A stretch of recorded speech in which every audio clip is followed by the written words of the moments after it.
Hi friends, hello everyone, welcome to my YouTube channel. આજે આપણે ભીંડા અને ચિપ્સનું એટલે કે ભીંડા બટેટાની શાકની રેસીપી જોઈશું. સૌથી પહેલા તો તેલમાં બટેટાની ચિપ્સ હોય તે સુધારી અને આપણે તેને ફ્રાય કરવાની છે. બ્રાઉન કલરની થઈ જાય ત્યાં સુધી આપણે તેને ફ્રાય કરવાની છે.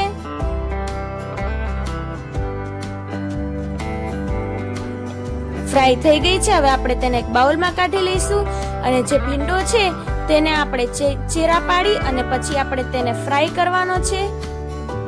થોડો થોડો ફ્રાય કરવાનો છે. તો ચાલો ભીંડાને ફ્રાય કરી લઈએ. આપણે આવી રીતના ચીરા પાડવાના છે. પહેલા તમે જોઈ શકો છો. હવે તેને ફ્રાય કરવાનો છે. તો તેલમાં આપણે ભીંડો એડ કરી દઈશું અને તેને થોડો થોડો ફ્રાય કરી દઈશું.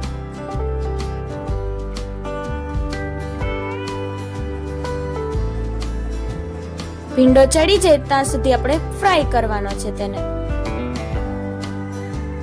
એકદમ સરસ ફ્રાય થઈ રહ્યો છે. હવે તેને આપણે એક ડીશમાં કાઢી લઈશું.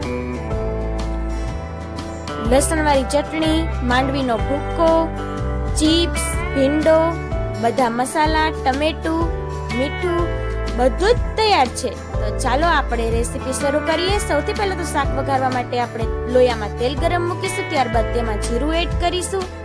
ત્યારબાદ તેમાં હિંગ એડ કરીશું. ત્યારબાદ તેમાં ભીંડો એડ કરી દઈશું.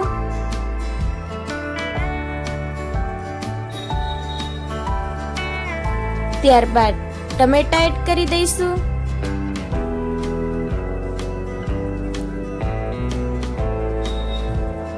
લગભગ મેં અહીંયા નાનું અડધું ટમેટું એડ કરી દીધું છે.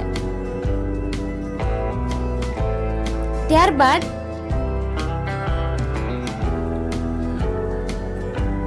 આપણે તેમાં બધા મસાલા એડ કરવાના. સૌથી પહેલા તો લસણવાળી ચટણી એડ કરી દેવાની.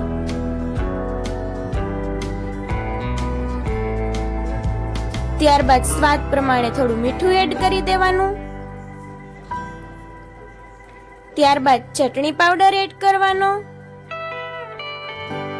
ત્યારબાદ ધાણા જીરું પાવડર એડ કરવાનો. ત્યારબાદ હળદર એડ કરવાની.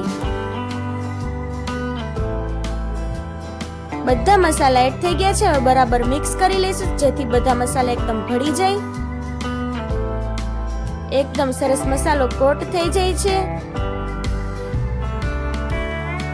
ભીંડો થોડો થોડો ચડી ગયો છે પણ થોડો વધારે ચડી જાય તે માટે આપણે થાળી ઢાંકી અને 2 મિનિટ ચડવા દઈશું. પછી આપણે હલાવી અને જોઈ લઈશું. ભીંડો સરસ ચડી ગયો છે, તમે જોઈ શકો છો. હવે આપણે તેમાં માંડવીનો ભૂકો એડ કરી દઈશું. ત્યારબાદ આપણે જે ચિપ્સ હતી તે એડ કરી દઈશું. બધું જ એડ થઈ ગયું છે સરસ. હવે તેને બધું બરાબર રીતે મિક્સ કરી લઈશું.